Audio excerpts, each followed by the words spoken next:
Исәнмесе эфирда яңалыклар чыгарылышы, студияда Руслан Харисов. Алга таба кайбер темалар турында.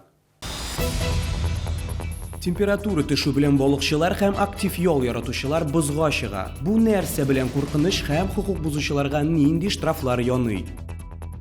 Билгеләре бар, ясалма тигезсезлекләр юк. Чаллылылар Шамил Усманов урамында ясалма тигезсезлекләрне урнаштыруны сорый. Журналистика, һөнәр түгел, яшәү рәвеше. Тантаналар сарайында бөтен дөнья телевидение көне алдыннан иң яхшыларны бүләкләделәр.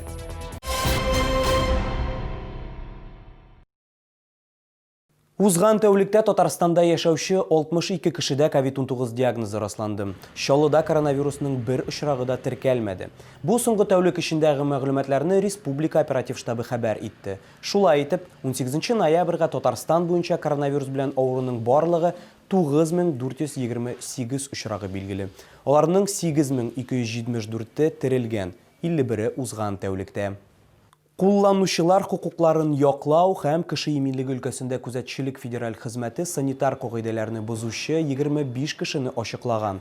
Алар чит илдән кайтып коронавируска тикшерелмәүчеләр. Хәзерге вакытта аларның барысы да административ җаваплылыкка тартылачак. 5-сенең материаллары судка җибәрелгән инде. Чаллылыларга 7500-дән 15000 сумга кадәр штраф яный. Күп функциялы фитнес-үзәк орган залы янында төзеләчәк. Хәзерге вакытта территорияны төзелеш эшләренә әзерлиләр. Биредә трамвай боҗрасы сүтелде инде. Объект төзелешен 2020 ел ахырында башлау планлаштырылган иде. Әмма җир участогын рәсмиләштерүгә бәйле проблемалар аркасында ул 2021 ел башына күчерелде. Бу физкультура һәм спорт белән шөгыльләнү өчен комплекс булыр дип планлаштырыла. Шулай киләсе ел ахырына Чаллыда Рус драма театры өчен бина һәм яңа мәктәп төзергә планлаштыралар. В 2015 году инвестиционная программа школы, детские сады, все, что там ремонт и так далее, у нас составляла 3 миллиарда 500, 3 миллиарда 700. По итогам 2019 года, на 2020 год еще не инвестиционная программа школы, дороги, детские сады составляет 15 миллиардов рублей.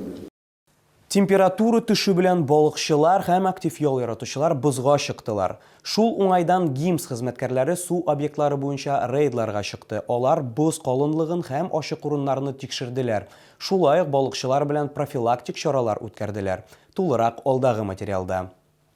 Лесной күле инде тулысынча боз белән капланган, экстрим яратучылар аны ныклыкка да тикшерергә өлгергән. Ел көннәрендә социаль челтәрләрдә тимер аякта шуучы шәһәрдәшләрнең фото һәм видеолары пәйда булды. Бүген безнең төшерү төркеме дә шундый батыр ял итүчеләрне очратты. Счастлив тем, что пока есть здоровье, и радуюсь первому льду, который, случился у нас уже 13 ноября, по-моему. Вот. Сейчас лед уже крепкий, мы уже проверили его десяток раз. Вот. Кататься можно безопасно. Лед здесь однородный, и когда мы станем троем в одном месте, 3 человека, уже есть гарантия, что он, в принципе, не провалится. Не боитесь по льду ходить? Нет, не боимся. А как-то вот перед выходом на лед проверяли его прочность? А вы знаете, мы в воскресенье были, здесь столько было, много народу, и все вот здесь, вот мы еще не ходили. А уже вчера и сегодня уже не боимся. Елгада бозга чыгуның тагын бер очрагы Камада теркәлгән, кадрларда күренгәнчә ир-ат тимер аякта шуып йөри. Первый лед открыть. Первый лед открыть. Купаться хотите? Замерзнуть хотите? Шәһәрдәшләрнең иминлеге максатыннан кеше судналар буенча дәүләт инспекциясе вәкилләре, махсус хезмәтләр һәм комсомол район администрациясе белән берлектә су объектлары буенча рейдка чыкты. На сегодняшний день лед очень опасен, коварен. Толщина льда не постоянно, да? У берега она может достигать и 10 сантиметров, но ближе к руслу практически уходить на 0. На сегодняшний день мы видим, русло открыто.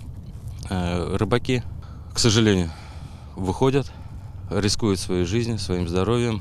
Температура уйнау сәбәпле кайбер сулыкны боз белән тулысынча капланмаган, шуңа да балыкчылар үз гомерен куркыныч астына кую белән бер рәтән акчаларын да югалту куркынычына яный. Боз калынлыгы 7 сантиметрдан да кимрәк булган урыннарда балык тотучыларны административ җәза көтә. Моның өчен 1000-нән 2000 сумга кадәр штраф каралган. Лилия Гатина, Ленар Султанов, яңалыклар. Ясалма тигезсезлек турында кисәтүче билгеләр бар, тигезсезлекләр ясалмаган. Безнең кайнар элемтәгә Шамил Усманов урамында 47-нче комплекс янындагы зебра аша йөрүче чаллылар мөрәҗәгать итте. Тирә-юньдә торак йортлар, кибетләр һәм мәктәп. Шәһәр халкы җәяүлеләр кичү урынын куркынычсыз итүне сорый. Шамил Усманов урамында күптән түгел генә юлны капиталь ремонтлау төгәлләнде. Бирдә заманча яктырту баганалары, парковка урыннары саны артты һәм яңа юлны билгеләре барлыкка килде. Әмма билгеләр урынында булса да ясалма тигезсезлекләр үзләре юк. Здесь жилая зона, дети, то есть магазины. Люди постоянно пересекают проезжую часть. Я думаю, что обязательно надо. Не все же имеют определенный там уровень социальной ответственности. Кто-то превышает, честно говоря. Так обязательно нужно. Вы что, с 4 сторон? Здесь дорога, здесь дети в школу ходят, художественная школа. Обязательно, без разговоров даже. Ясалма тигезсезлекләр монда булачак. Бу хакта безгә автомобиль юллары предприятиесенә хәбәр иттеләр. По Шамилю Усманову на отремонтированном участке 14 лежачих полицейских. На сегодняшний день будет установлено 9. Возле 4702 перехода там завтра будет установлен. Участок от Вахитова до Автозаводского установлен будет завтра полностью. После переходит на участок Автозаводского до Татарстана. Шамил Усманов урамының төзекләндерелгән участокларында ясалма тигезсезлекләрне монтажлау буенча барлык эшләрне ноябрь ахырына кадәр төгәлләргә планлаштыралар. Лилия Гатина, Валерий Новожилова, Сергей Вильданов, Яңалыклар. Әгәр сезне берәр проблема борчыса яки шатлыклы хәбәр җиткерәсегез килсә, безнең редакциянең кайнар элемтә телефонына шалтыратыгыз. 51-31-31 номеры тәүлек буена эшли. Кызыксынган яки борчыган сорауларыгызны WhatsApp хезмәтенә дә юллый аласыз. Фото сурәтләрегезне һәм видеоларыгызны 8-939-311-31-31 телефоны буенча көтеп калабыз. Безнең хәбәрчеләребез сезнең белән элемтәгә кереп проблемагызны хәл итәргә булышыр. Кирәкле җитәкчеләр белән күзгә-күз очрашырга ярдәм итәр. Бәлки нәкъ менә киләсе чыгарылышта сезнең мәсьәлә хәл ителер.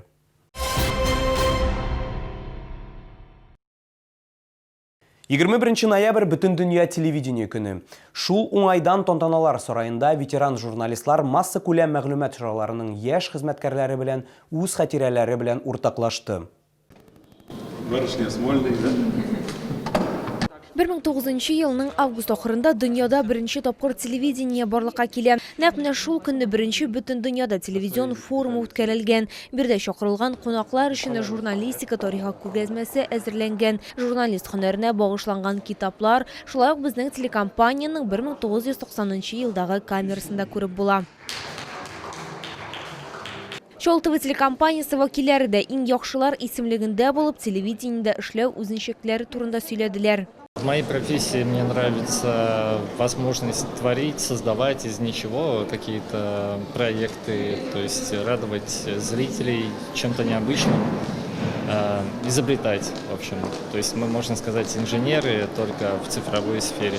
Главное в моей работе – это ответственность. То есть ко мне конечный продукт, который поступает, это передачи, новости, я должен соответственно выпустить без перебоев. Счастлив, что пригласили на такое торжество.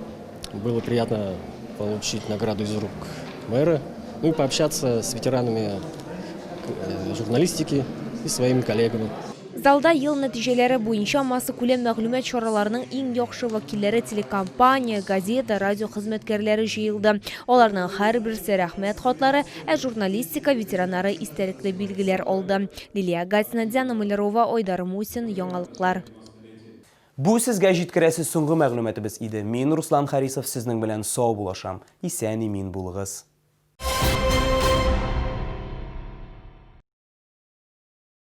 Глазная клиника Газизовых. Лечение близорукости у детей. Новый город 1408. Телефон в Набережных Челнах 35 75 75.